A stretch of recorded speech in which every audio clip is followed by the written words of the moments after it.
आरक्षणाला सुप्रीम कोर्टाने स्थगिती दिल्यानंतरची केस ही सुप्रीम कोर्टामध्ये एका अर्थाने आता शेवटच्या टप्प्यामध्ये आहे। या दरम्याने मराठा आरक्षण टिकवण्यासाठी जे प्रयत्न झाले पाहिजे सरकारकडून त्याच्यामध्ये गांभीर्य नाही असं वारंवार मी म्हटलं। आणि मग एकूणच मराठा समाजामध्ये सुद्धा ही भावना ज्यावेळेला निर्माण झाली की हे सरकार गंभीर नाही आहे, त्यावेळेला राज्याचे PWD मिनिस्टर आणि मराठा आरक्षणासाठीची जी समिती असते, ज्याचं मागच्या काळामध्ये मी अध्यक्ष होतो, आता अशोक चव्हाण अध्यक्ष आहेत, त्यांनी असं दोषारोपण करण्याचा प्रयत्न केला की हे आरक्षण देता येत नव्हतं तरीही कायद्याच्या चौकटीत न बसणारं असं आरक्षण यांनी दिलं। हे धादांत खोटं आहे, ही मराठा समाजाची दिशाभूल आहे, हे आपलं अकर्तृत्व म्हणजे आपल्याला मराठा समाजाचं आरक्षण सुप्रीम कोर्टात टिकवता येत नाही हे झाकण्यासाठी चाललेली केविलवाणी धडपड आहे। आणि म्हणून आज या ठिकाणी फक्त आणि फक्त 5-7 मिनिटांमध्ये मराठा आरक्षणाचे सगळे पैलू मी मांडणार आहे आणि मग त्यावर काही ना काही प्रश्नोत्तरी होण्यातून अधिक स्पष्टता येईल। मराठा समाजाला आरक्षण मिळण्यासाठी अनेक वर्ष संघर्ष झाला आपल्याला माहिती आहे। त्यातला मेजर क्रक्स जो आहे तो मराठा समाजाला आरक्षण नव्याने देण्याचा विषय नव्हता, ते छत्रपती शाहू महाराजांच्या काळामध्ये 1902 पासून होतं। स्वातंत्र्यानंतरसुद्धा जवळजवळ 52 सालापर्यंत ते होतं। परंतु 1960 साली ज्यावेळेला महाराष्ट्र शासनाची वेगळ्या राज्याची निर्मिती झाली आणि शेड्यूल कास्ट शेड्यूल ट्राईब हे आरक्षण घटनेमध्येच आहे, OBC म्हणजे अन्य मागास वर्ग याची रचना करण्याची सुरुवात झाली, त्यावेळेला त्या यादीमध्ये मराठा समाजाचं नाव हे अचानक गायब झालं। मग त्यावर अनेक कमिशन अपॉइंट झाली, कालेलकर कमिशन झालं, मग केंद्रीय OBC अदर बॅकवर्ड क्लास ठरवण्यासाठी मंडळ आयोगाची निर्मिती झाली आणि या सगळ्यातून शेवटी एक प्रसिद्ध खटला गाजला OBCच्या आरक्षणाच्या बाबतीमध्ये इंदिरा स्वानी। त्यात इंदिरा स्वानीने आग्रह धरला की ह्यापुढे 50% वर द्यायचं असेल तर असाधारण स्थिती निर्माण व्हायला लागेल आणि 50% वर द्यायचं असेल तर ज्या जातींना तुम्हाला मागास म्हणायचं आहे त्यासाठी मागास आयोगाची निर्मिती करायला लागेल आणि मग घटनेच्या चौकटीमध्ये मागास आयोगाची निर्मिती झाली। त्या मागास आयोगाच्या निर्मितीनंतर आपल्याकडे एक बक्षी कमिशन अपॉइंट झालं, बक्षी कमिशन नंतर सराफ कमिशनची आयुक्ती झाली, मध्ये बापट झालं, सराफ झालं। पण ह्या प्रत्येक वेळेला मराठा समाज मागास नाही हेच मानलं गेलं। महाराष्ट्रामध्ये BJPचं सरकार आल्यानंतर माननीय देवेंद्रजींनी ठरवलं की 2014 साली घाईघाईने नारायणराव राणेंच्या नेतृत्वाखाली समिती स्थापन करून जे आरक्षण दिलं गेलं ते टिकलं नाही, कारण ती घटनेच्या चौकटीतला मागास आयोग नव्हता आणि म्हणून मागास आयोगाची निर्मिती आपण मधल्या काळामध्ये त्यातले सदस्यांची मुदत संपल्यामुळे आयोग अस्तित्वात नव्हता त्याची निर्माण केली पाहिजे। निवृत्त न्यायाधीश म्हसेंची नियुक्ती झाली, त्यांचं लवकर निधन झालं, मग निवृत्त न्यायाधीश गायकवाड आले।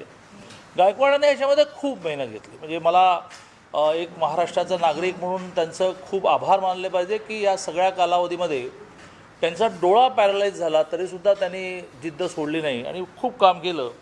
त्यातून त्यांनी जे निष्कर्ष काढले त्या निष्कर्षाच्या आधारे, कारण या मराठा आरक्षणामध्ये 3च मुद्दे आहेत। एक, मराठा समाज मागास आहे की नाही, दुसरं मागास आहे तर 50% वर द्यावं की नाही, आणि नव्याने जो मुद्दा निर्माण झाला की 102वी घटना दुरुस्ती झाल्यानंतर राज्याला आरक्षण देता येते की नाही। मी अगदी थोडक्यामध्ये पहिला मुद्दा आपल्याला एक नोटही मी देतो आहे की 5 लाख लोकांचा सर्वे या गायकवाड कमिशनने केला, म्हणजे साधारणतः एका पंचायत समितीमध्ये 2 गावं पूर्ण त्यांनी केली। 5 लोकांचा सर्वे केल्यानंतर त्यांनी जे निष्कर्ष काढले ते सगळे धक्कादायक निष्कर्ष आहेत। म्हणजे 6%च मराठा समाज गव्हर्नमेंट सर्व्हिसमध्ये आहे, हमाली आणि शारीरिक कामं करणाऱ्यांमध्ये 9% मराठा समाज आहे, कच्ची घरं अजून आहेत असा 70% मराठा समाज आहे। सगळ्यात मेजर त्यांनी जे ऑब्झर्वेशन केलं ते 40,962 लोकांचा सर्वे केल्यानंतर 340 आत्महत्या झाल्या असं लक्षात आलं, त्यातल्या 277 म्हणजे 80% आत्महत्या मराठा समाजातल्या असं लक्षात आलं। 1 लाखापेक्षा कमी उत्पन्न आहे अशी 93% लोक लक्षात आली, वगैरे वगैरे मोठी यादी आहे। तर म्हणजे हा आयोगच आयोगाचा अहवाल सत्ताविषयपणाचे आहे आणि त्याच्यातून गायकवाड आयोग या निष्कर्षाबाद आलं की मराठा समाजाला मागास म्हणून आर्थिक आणि शैक्षणिक मागास म्हणून आरक्षण दिलं पाहिजे.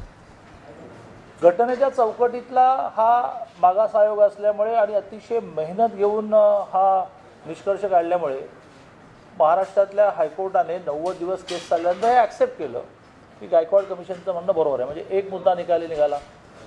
मी आक्षेप आणि जे निकालपत्र आहे हायकोर्टाचं तेही या ठिकाणी आणलं की ज्याच्यामध्ये क्लिअर कट हायकोर्टाने असं म्हटलं की गायकवाड कमिशनने मराठा समाजाला मागास म्हटलं ते बरोबर आहे. गायकवाड समाजाने आता ह्या समाजाला 50%च्या वर द्यायला पर्याय नाही, कारण इंदिरा स्वानी केसमध्ये हे म्हटलं होतं की असाधारण स्थिती निर्माण झाली तर तुम्हाला 50%च्या वर जाता येईल. गायकवाड कमिशनने ही कशी असाधारण स्थिती निर्माण झाली हे मांडलं, हेही मुंबई हायकोर्टाने मान्य केलं. आणि 102व्या घटना दुरुस्तीनंतर अशा प्रकारे राज्याला आरक्षण देण्याचे अधिकार आहेत की नाही यावरही खूप डिबेट चाललं आणि तेही मुंबई हायकोर्टाने मान्य केलं. आता मला एकच प्रश्न उपस्थित करायचा आहे आणि आपल्या सगळ्यांना काही प्रश्न विचारा की अशोक चव्हाण असं म्हणतात की 102व्या घटना दुरुस्तीनंतर महाराष्ट्र शासनाला जातीवर आधारित इतर मागासांचं आरक्षण देता येत नाही. याचा अर्थ गायकवाड कमिशनच्या आधारे जो कायदा झाला, जो विधानसभा आणि विधान परिषदेमध्ये एकमताने संमत झाला, त्या आमदारांना माहिती नव्हतं की 102व्या घटना दुरुस्तीनंतर कायदा करता येत नाही. तर माहिती असतं तर त्यांनी विरोध केला असतं, हो आपल्याला कायदा करता येत नाही. त्यांनी एकमताने मान्य केलं, त्यात त्यांच्या सौभाग्यवती पण होत्या. मग राज्यपालांनी सही केली. मग असं म्हणूया का की 102व्या घटना दुरुस्तीनंतर कायदा करता येत नाही, राज्यपालांना माहिती नव्हतं. आणि सगळ्यात महत्त्वाचं म्हणजे हायकोर्टाने त्याच्यावर शिक्कामोर्तब केलं की 102व्या घटना दुरुस्तीनंतर राज्याचे आपल्या राज्यातल्या समाजाला आर्थिक आणि शैक्षणिक सर्वेच्या आधारे मागास ठरवता येतं, आरक्षण देता येतं. 102वी घटना दुरुस्ती झाल्यानंतरही राज्याचे अधिकार अबाधित आहेत. हे मुंबई हायकोर्टाने मान्य केलं. म्हणजे मग मुंबई हायकोर्टालाही माहिती नव्हतं का की 102व्या घटना दुरुस्तीनंतर असा कायदा करता येत नाही.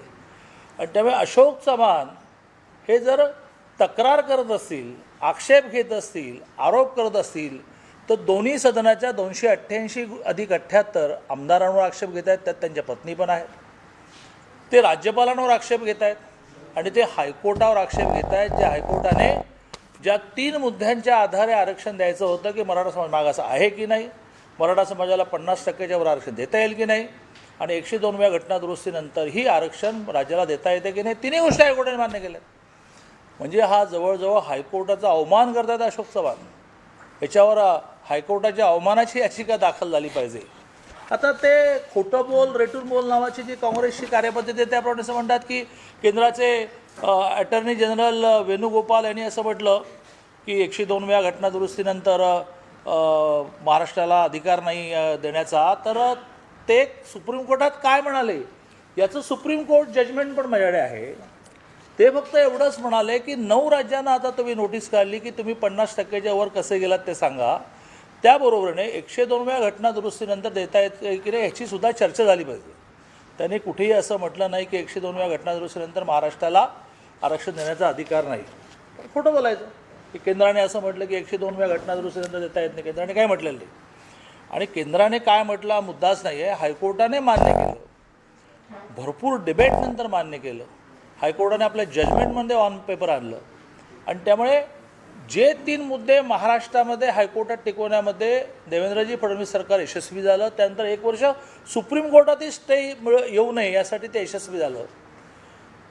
ती एका अर्थाने तयारी किंवा ती एका अर्थाने मांडणी ही महाराष्ट्र शासनाला करता येत नाही आहे आणि त्यामुळे खरं म्हणजे स्टे मिळाला. आमची सगळ्यांची इच्छा आहे, वारंवार देवेंद्रजींनी याची तयारी दर्शवलेली आहे की या सगळ्याच्यामध्ये हातात हात घालून काम करू, पण काही कुठल्या बैठकीला बोलवत नाहीत आणि कुठलं काम देत नाहीत.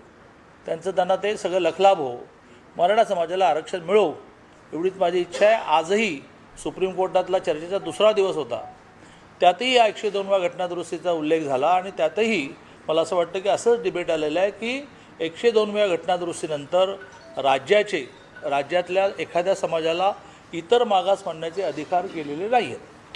तुम्ही जे म्हणताय अशोक चव्हाण आणि राज्यपाल किंवा अशोक चव्हाण आणि हायकोर्ट यांच्यामध्ये आता जे काही मतभेद असेल हे सगळं मुख्यमंत्री उपमुख्यमंत्र्यांना माहीत नसेल का? कारण त्यांच्याकडून या बाबतीत कुठलंच वक्तव्य का केलं जात नसेल?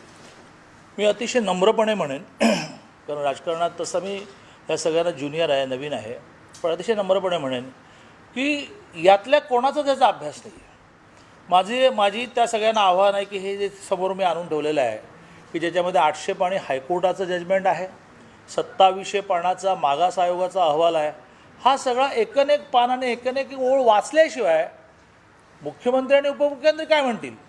हां, मुख्यमंत्री तर काही म्हणतच नाहीत, कशावरच काही म्हणत नाहीत, आणि उपमुख्यमंत्री म्हणतात ते थोडं अंगावर जाऊन म्हणतात, ह्याला काय कळतं आहे, ह्याला काय कळतं आहे. तर तुम्हाला कळतं तर ते वाचून सांगा की 102वी घटनादुरुस्ती म्हणजे काय, मागास आयोग म्हणजे काय.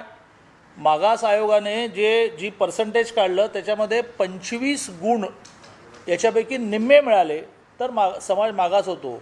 तर त्यांनी वेगवेगळ्या निकषावर 21.5 एवढे गुण हे मराठा समाजाला दिले आणि त्यामुळे आपोआपच 50% खूप अभाव गुण मिळाल्यामुळे, आणि गुण म्हणजे काय तर त्रुटी असणारे गुण आरक्षण मिळालं.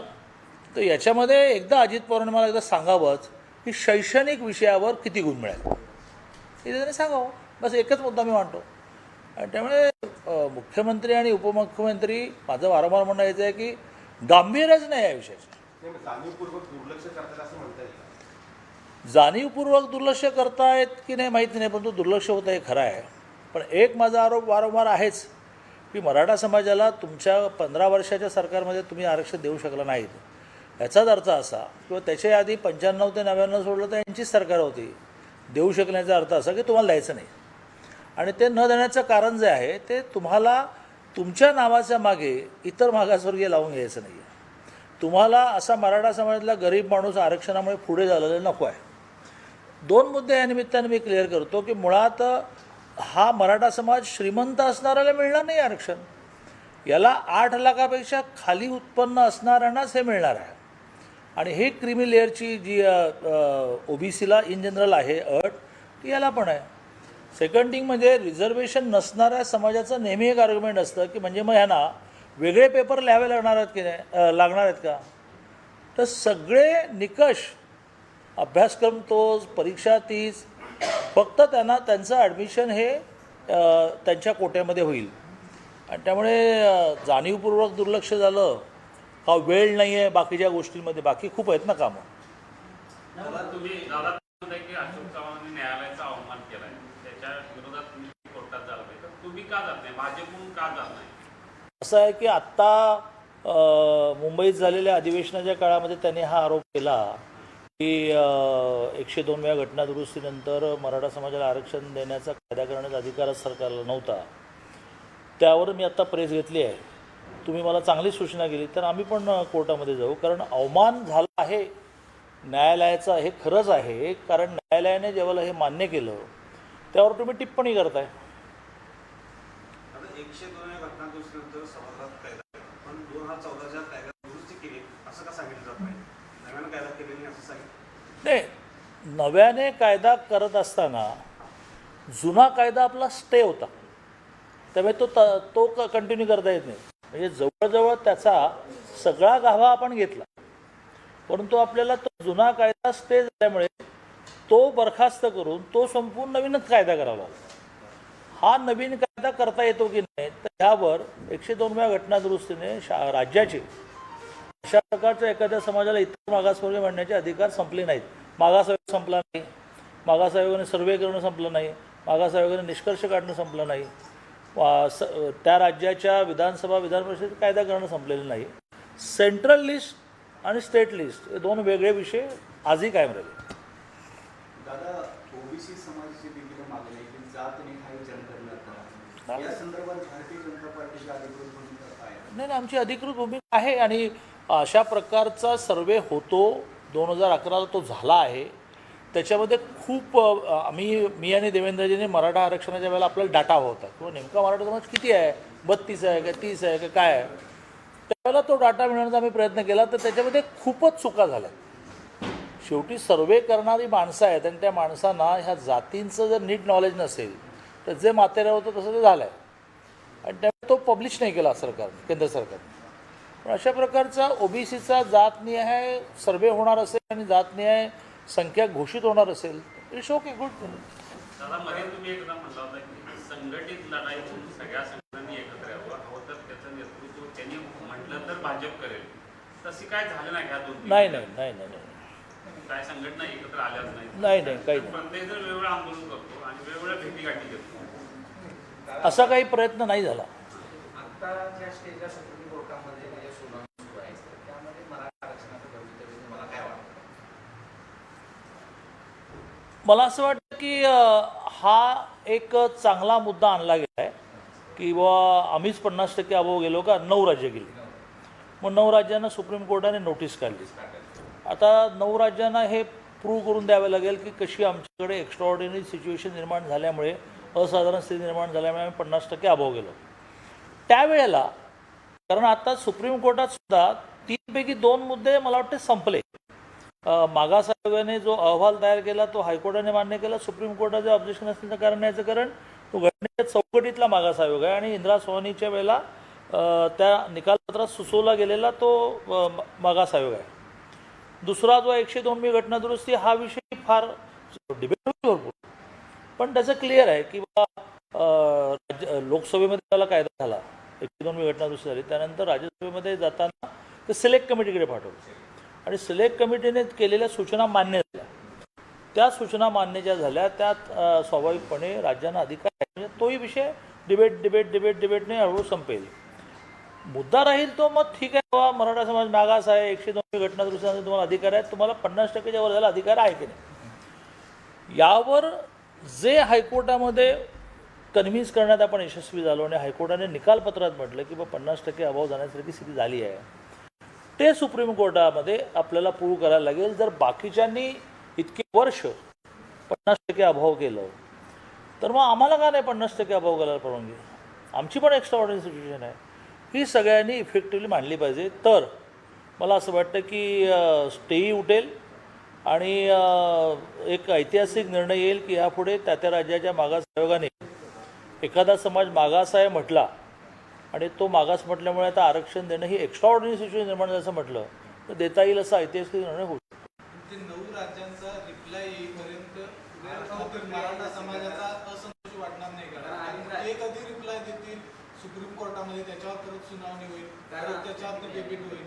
कारण आताच त्यातली काही राज्यांनी या निवडणूक असल्याचं कारण दिलेलं आहे आणि यासाठी वेळ लागेल कोर्टाकडे. त्याला जोडून नाही मी असं विचारलं की सर्वोच्च न्यायालयाचा अंतिम फैसला येईल तोपर्यंत एमपीएससीच्या परीक्षा असतील किंवा महाराष्ट्रातील नोकर भरती असेल याला स्थगिती देण्यात यावी अशी मागणी मराठा समाजाकडून सातत्याने केली जाते. तर दुसऱ्या समाजातले लोक या संदर्भात आक्रोश करतायत. भारतीय जनता पार्टीची काय भूमिका आहे नोकर भरती? नाही भारतीय जनता पार्टीचं म्हणणं आहे की सुप्रीम कोर्टामध्ये निर्णय लवकर लागावा याची तुमची काही धडपड दिसत नाही. उलट तुम्ही त्याच्यामध्ये नवीन मुद्दे उपस्थित करून ते कसं लांबेल असंच पाहता. हे वेळ काढूपण आहे.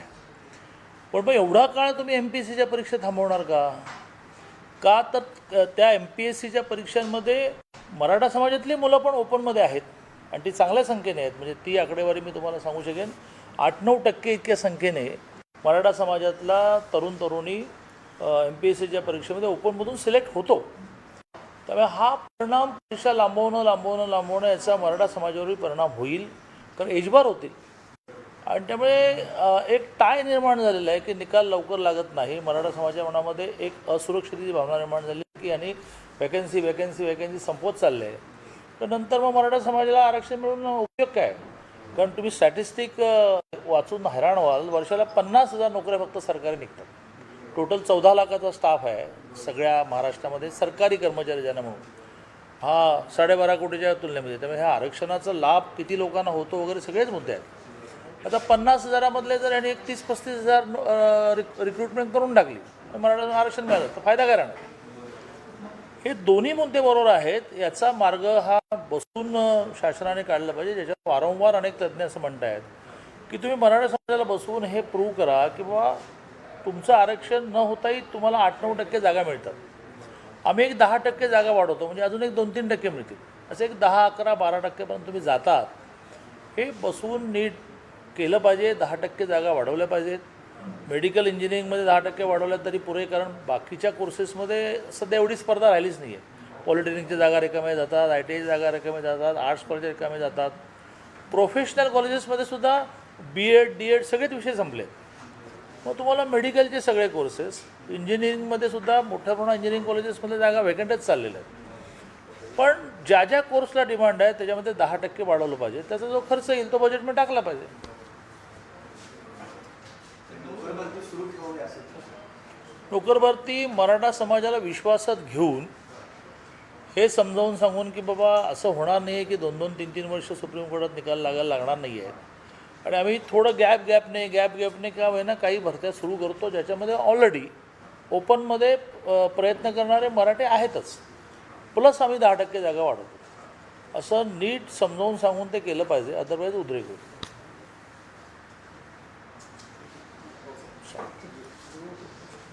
संपूया. हां,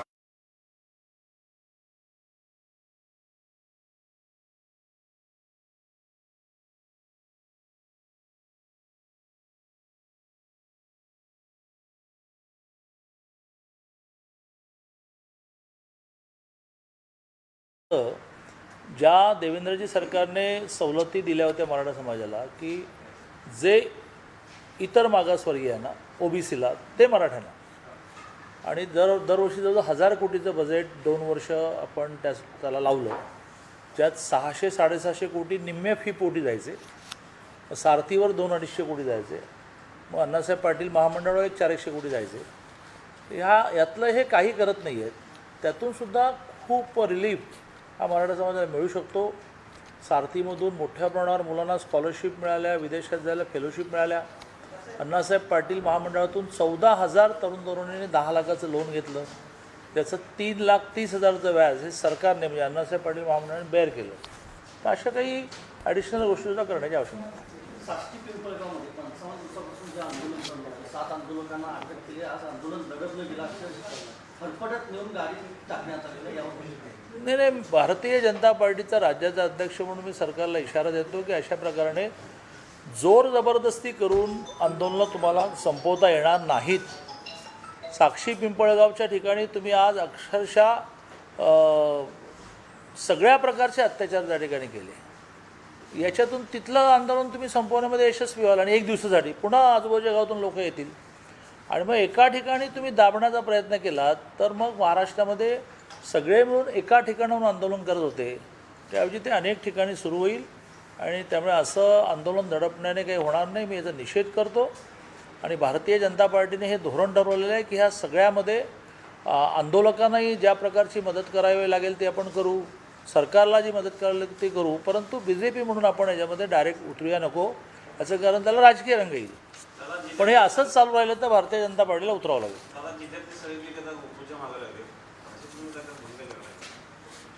हे संपू, हे लाईव्ह व्ह्यू चाललंय ते संपू पहिलं.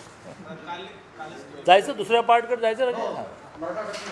चला. हां, नाही, गोकुळच्या निवडणुकीमध्ये भारतीय जनता पार्टीची भूमिका, भारतीय जनता पार्टी ही अलीकडच्या काळामध्ये जिल्ह्यात ग्रामीण भागामध्ये आपली मुळं पक्की करायला लागलेली आहे आणि त्यामुळे हळूहळू स्वाभाविकपणे गेल्या वेळेला निवडणुका आपण जिल्हा बँकेचे लढलो, पतसंस्था गटातून अनिल पाटील निवडून आले. याही वेळेला जिल्हा बँकेमध्ये आम्ही चांगल्या जागा उभा करणार आहोत. तसंच गोकुळच्या विषयामध्ये वर्षानुवर्ष त्याचं एक राजकारण, त्याचे 2 ध्रुव ठरलेले आहेत आणि त्या 2 ध्रुवामध्ये आणखी नव्याने काही गडबड करावी असं काही आमचा विचार नाही.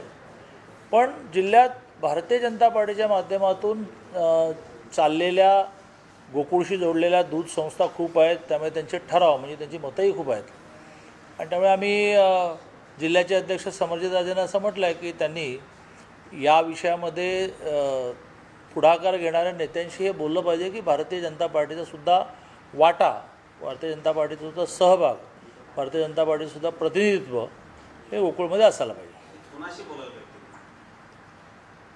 त्यांनी या विषयात पुढाकार घेणारे जे जे कोणी असतील, समजा सत्ताधारी पॅनल आहे, आम्ही गेलो तर त्याच्याबरोबर जाऊ शकू, आम्ही काय महाविकास आघाडीवर जाऊ शकणार नाही, तर त्याचं नेतृत्व करणारे महादेवराव माडिक असतील, धनंजय माडिक असतील, PN पाटील असतील, त्यांच्याशी समर्जित राजे बोलणार आहेत किंवा आमची पण जिल्ह्यामध्ये मतं आहेत आणि त्यामुळे आम्हालाही या पॅनलमध्ये प्रतिनिधित्व मिळालं पाहिजे. सचिन वाझे यांना पाठीशी घालू नये अशी काँग्रेसची भूमिका आहे, पण काही पोलिसांना खलनायक केलं जाते असं नाना पटोले म्हणतात. त्याला विरोध आहे असं नाना पटोले म्हणतात. आणि असं आहे. डेल्टर दाबण्याचा प्रयत्न भाजपकडून केला जातो असं देखील नाना पटोले. सरकार तुमचं आहे. मग नानांना म्हटलं पाहिजे की नाना असं म्हणून तुम्ही तुमचं असं करून घेताय. सरकार तुमचं आहे.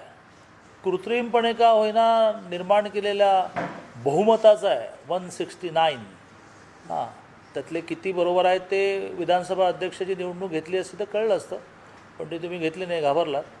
पण आत्ता तरी वरकरणी 169 आहात. तर हसतील लोक की डेलकरच्या चौकशीमध्ये डिले होत असेल तर महाराष्ट्र गव्हर्नमेंट डिले करत आहे. आणि वाझेच्या विषयामध्ये आमचं असं मत आहे की याच्यामध्ये आता 2 एजन्सी काम करत आहेत आणि त्या अतिशय इफेक्टिव्हली काम करतील आणि याच्यातून खूप लांबपर्यंत अशी मुळं गेलेली आहेत ती खणून काढण्यामध्ये NIA आणि ATS हे यशस्वी होतील असं मला वाटतं. आज संध्याकाळपर्यंत खूप महत्त्वाच्या घटना घडायच्या आहेत असं मला वाटतं.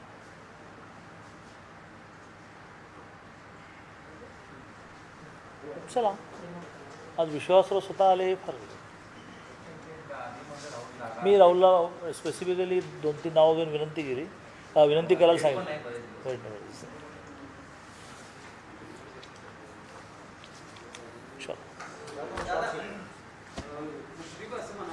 कोण म्हणाले?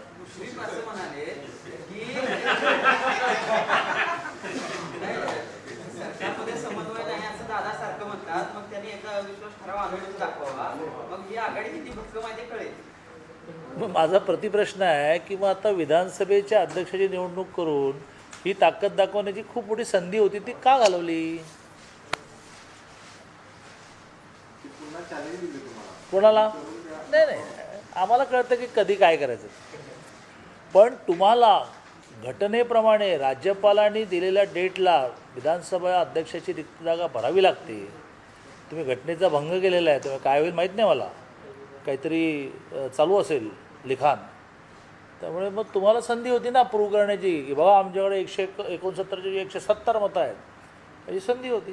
पवारसाहेब पण परवा पुन्हा एकदा राज्यपालांना केलं की इतिहासात असे राज्यपाल पाहिले नाही जे लोकशाहीची पायंदी करत आहेत. इतिहासात असे राज्यकर्ते पाहिले नाहीत की जे घटनात्मकदृष्ट्या राज्यपाल राज्याचे प्रमुख असतात त्यांचा रोज अवमान करतायत. हे इतिहासात कधी घडलं नाही. विमानातून उतरवतायत काय, राजभवनमधून हेलिकॉप्टर उडवत नाहीत काय, हां, कोरोनाचा आढावा घ्यायला राज्यपालांनी बोलवलं तर जात नाहीत काय, मोठी यादी आहे. तर काय ते राज्यपालांना विचारलं पाहिजे. दादा, सुधीर भाऊ सभागृहातच म्हटले होते 3 महिन्यात काय मला दिसेल त्या दृष्टीने काय नाही, सुधीर भाऊ जे म्हणाले ते ह्या कॉन्टेस्टमध्ये म्हणाले की महाराष्ट्रातली जनता इतकी संत्रस्त आहे की ती आता त्यांच्या आमदारांवर प्रेशर क्रिएट करेल की हे तुमच्या नेत्यांना जर तुम्ही सांगितलं नाही, नाही संपवलं नाही तर आम्ही काय तुम्हाला पुढच्या वेळेला मतदान करणार नाही. आणि त्यामुळे खाजगीमध्ये आता 3ही पक्षाचे आमदार, प्रामुख्याने शिवसेनेचे आमदार, हे आपल्या नेतृत्वाला हे सांगतायत की हे सगळं नाटक संपवा, अदरवाईज आम्ही आमच्या मतदारसंघात विजयी होणार नाही. याच्यातून काही ना काहीतरी होईल असंच त्याचा अर्थ आहे. आणि नेहमीप्रमाणे आम्ही काही करायलाच नको. काल आज खूप काही घडतं आहे. कोणी दिल्लीला गेलं आहे, कोणी वर्षावर गेलं आहे, कोणीतरी दिल्लीला पण गेलं आहे सगळं का. राजेश टोपे दिल्लीत आहेत, एकनाथ शिंदे दिल्लीत आहेत. हो, असं एका वेळेला कसं काय सगळे दिल्लीमध्ये. नाही, राजेश टोपे लस कमी पडते हे सांगायला आणि एकनाथ शिंदे? आपला आरोग्यमंत्र्यांना भेटले. आणि एकनाथ शिंदे एकनाथ शिंदे मोदी स्पॉन्सर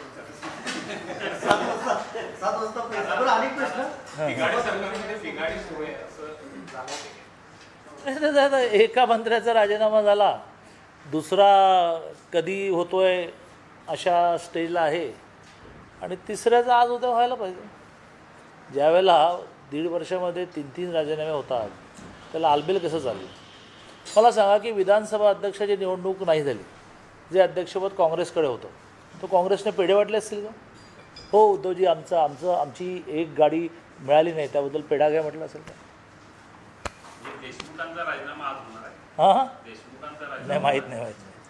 आज एक राजीनामा होईल असं. पण आणखी प्रश्न हे सभागृहात देवेंद्र फडणवीस यांनी सीमा प्रश्नाबद्दल एक वक्तव्य केलं होतं. त्यानंतर मुख्यमंत्र्यांनी चक्क त्यांचं अभिनंदन केलं. पण आज असं झालेलं आहे की महाराष्ट्र कर्नाटक सीमा भाग केंद्रशासित करण्याचा कुठलाही विचार नाही असं केंद्रीय गृह मंत्रालयानं लोकसभेत स्पष्ट केलेलं आहे. त्यामुळे भाजपची नाही, देवेंद्रजी जे म्हणाले ते काय नव्याने म्हणाले नाहीत की महाराष्ट्राचा जो भूभाग आणि त्या भूभागावरची मराठी माणसं ही कर्नाटकात आहेत, तो भाग आणि ती माणसं ही महाराष्ट्राला परत मिळाली पाहिजे, हीच भूमिका भारतीय जनता पार्टीची आहे. यासाठी जे जे प्रयत्न करावे लागतील त्यात आपण कंबाईन प्रयत्न करू, सांघिक प्रयत्न करू. हे देवेंद्रजी म्हटलं ते आजही आहे. पण लोकसभेत आज स्पष्टीकरण देईल ना केंद्रशासित नाही, केंद्रशासित प्रदेश हेच काही त्याचं उत्तर आहे असं नाही. आपला भूभाग आपल्याला परत मिळाला पाहिजे ही आपली बेसिक मागणी आहे. आणि त्याच्यामध्ये आगामी काळात जी डेलिगेशन जातील, पुढाकार तर ज्यांच्याकडे सरकार आहे त्यांनी घेतलं पाहिजे ना. दादा, खरं तर शिवसेनेकडे सीमा समन्वय मंत्रीपद आहे आणि शिवसेनाच या ठिकाणी आंदोलन करताना पाहिलं ते खरं तर मराठी भाषिकांना तिथं चांगली वागणूक किंवा तिथला ताण जो आहे ती कमी करण्याची गरज आहे ती शिवसेनेची होती. मात्र शिवसेना या ठिकाणी आंदोलन करून त्याची परिस्थिती चिघळते असं वाटते. यावर मी काही टिप्पणी करणं बरोबर नाही, कारण ही त्यांची कार्यपद्धती आहे, ती त्यांनी ठरवली पाहिजे. माझं म्हणणं महाराष्ट्रात BJPचं सरकार असतानाही हेच होतं की कुठलंही सरकार कर्नाटकात असू देत. आता BJPचं आहे, काही कालावधीसाठी यांचं होतं कुमारस्वामींचं. तर याच्यामध्ये दोन मुख्यमंत्र्यांनी बसून भूभागाचा प्रश्न कधी संपेल तो संपवू, तोपर्यंत काय मिनिमम फॅसिलिटी मिळाल्या पाहिजेत, काय मिनिमम त्रास होता कामा नये, याच्यावर वारंवार बोलणं आणि ह्याच्यावर वारंवार कोऑर्डिनेशन व्हायला पाहिजे. मीच त्यावेळेला अध्यक्ष होतो आणि त्यावेळेला एक दोनदा या कुमारस्वामींना भेटून या विषयामध्ये ह्या भागामध्ये तुम्ही कन्नडची सक्ती करू नका, या भागामधल्या मराठी माणसाला सन्मान द्या, अशा प्रकारच्या काही गोष्टी ह्या मांडल्या होत्या. आणि त्यामुळे हा सगळा विषय सुटेल, नक्की सुटेल. पण तोपर्यंत याच्यामध्ये समन्वय राखण्याचा प्रयत्न करायला पाहिजे. चला, काय केलं हे कोणाला वाचायचं असेल तर माझ्याकडे आहे.